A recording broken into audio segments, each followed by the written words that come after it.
HIV ಸೋಂಕಿತರು ಸಮಾಜದ ಭಾಗ. ಅವರನ್ನ ನಿರ್ಲಕ್ಷಿಸಿ ತುಚ್ಛವಾಗಿ ನೋಡುವ ಬದಲು ಮಾನವೀಯ ಧೋರಣೆಯೊಂದಿಗೆ ವರ್ತಿಸಿ ವೈದ್ಯಕೀಯ ತಪಾಸಣೆ ಹಾಗೂ ಚಿಕಿತ್ಸೆ ಪಡೆಯುವಂತೆ ಪ್ರೋತ್ಸಾಹಿಸುವುದು ನಮ್ಮೆಲ್ಲರ ಜವಾಬ್ದಾರಿ ಎಂದು ಜಿಲ್ಲಾ ಕಾನೂನು ಸೇವೆಗಳ ಪ್ರಾಧಿಕಾರದ ಹಿರಿಯ ಸಿವಿಲ್ ನ್ಯಾಯಾಧೀಶರು ಹಾಗೂ ಸದಸ್ಯ ಕಾರ್ಯದರ್ಶಿ ಜಿಕೆ ದಾಕ್ಷಾಯಿಣಿ ತಿಳಿಸಿದರು.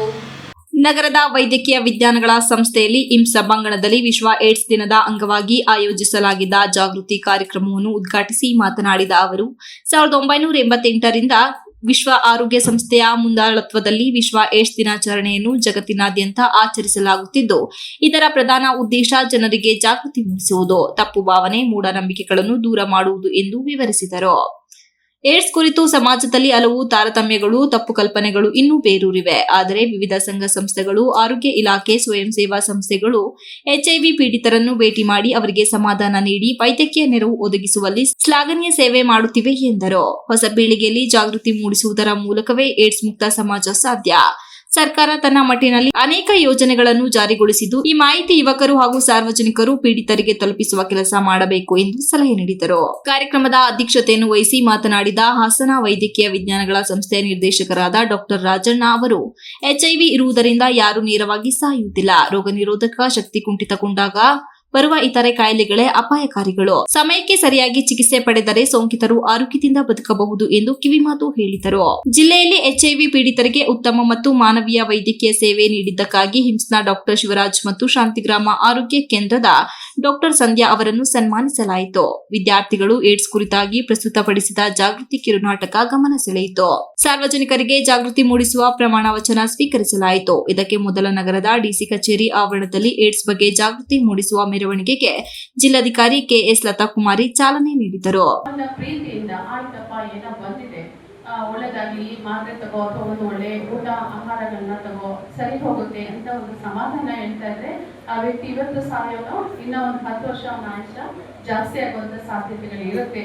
ಅದರಿಂದ ನಿಮ್ಮೆಲ್ಲರ ಕರ್ತವ್ಯ ಈ ನಿಟ್ಟಿನಲ್ಲಿ ಏನಂತಂದ್ರೆ, ಪೀಡಿತರಾಗಿರೋರನ್ನ ಕೆಟ್ಟದಾಗಿ ನೋಡೋ ಬದಲು ಅವರಿಗೆ ನಮ್ಮ ಕೈಯಿಂದ ಒಂದು ಚಿಕಿತ್ಸೆ ಕೊಡುವಂತ ಅವಕಾಶ ಇದ್ರೆ ಅದಕ್ಕೆ ಕೊಡಿಸುವಂತ ಒಂದು ಸೇವೆಯನ್ನ ಮಾಡೋಣ.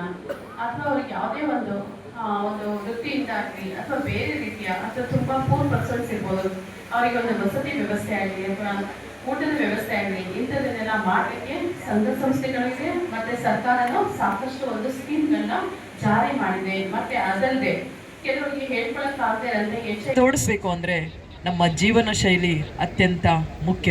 ಶಿಸ್ತುಬದ್ಧ ನೈತಿಕತೆಯಿಂದ ಕೂಡಿದ ಜೀವನ ಶೈಲಿ ಇದಕ್ಕೆ ದಾರಿಯಾಗುತ್ತೆ ಅಂತ ಹೇಳ್ತಾ, prevention is better then cure.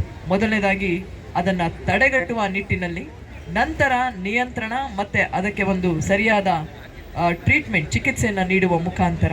ಹಾಗಾಗಿ ಎಲ್ಲರೂ ಏಡ್ಸ್ ಮುಕ್ತ ಒಂದು ಸಮಾಜದ ನಿರ್ಮಾಣಕ್ಕೆ ಕೈ ಜೋಡಿಸೋಣ ಅಂತ ಹೇಳ್ತಾ, ಮತ್ತೊಮ್ಮೆ ತಾವೆಲ್ಲರೂ ಈ ಕಾರ್ಯಕ್ರಮವನ್ನು ಆಯೋಜಿಸಿ ಇಲ್ಲೆಲ್ಲ ಭಾಗವಹಿಸಿದ ಪ್ರತಿಯೊಬ್ಬರಿಗೂ ಅಭಿನಂದನೆಗಳನ್ನು ಹೇಳ್ತಾ, ಮತ್ತೊಮ್ಮೆ ಏಡ್ಸ್ ಮುಕ್ತ ಹಾಸನಕ್ಕೆ ನಾವೆಲ್ಲರೂ ಕೈ ಜೋಡಿಸೋಣ ಅಂತ ಹೇಳ್ತಾನೆ. ಧನ್ಯವಾದಗಳು. ಕಾರ್ಯಕ್ರಮದಲ್ಲಿ ಇಮ್ಸ್ ಪ್ರಾಂಶುಪಾಲೆ ಸಿವಿ ಕವಿತಾ, ವೈದ್ಯಕೀಯ ಅಧೀಕ್ಷಕ doctor K U Raghavendra Prasad, Hassan Lions Club ಅಧ್ಯಕ್ಷ ಎಚ್ ರಮೇಶ್, ರೆಡ್ ಕ್ರಾಸ್ ಸಂಸ್ಥೆ ಕಾರ್ಯದರ್ಶಿ Shabeer Ahmed, doctor Tejaswini, doctor Kumar Nayak, Rangaswamy, Manjunath, doctor Shridhar, ವೈದ್ಯಕೀಯ ಸಿಬ್ಬಂದಿ, ವಿದ್ಯಾರ್ಥಿಗಳು, Red Cross, Hassan Lions, Rotary Club ಸದಸ್ಯರು ಹಾಗೂ ವಿವಿಧ ಸ್ವಯಂ ಸೇವಾ ಸಂಸ್ಥೆಗಳ ಪ್ರತಿನಿಧಿಗಳು ಉಪಸ್ಥಿತರಿದ್ದರು. Srinivas, TV 46 news Kannada, Hassan. You are watching TV 46 News Kannada.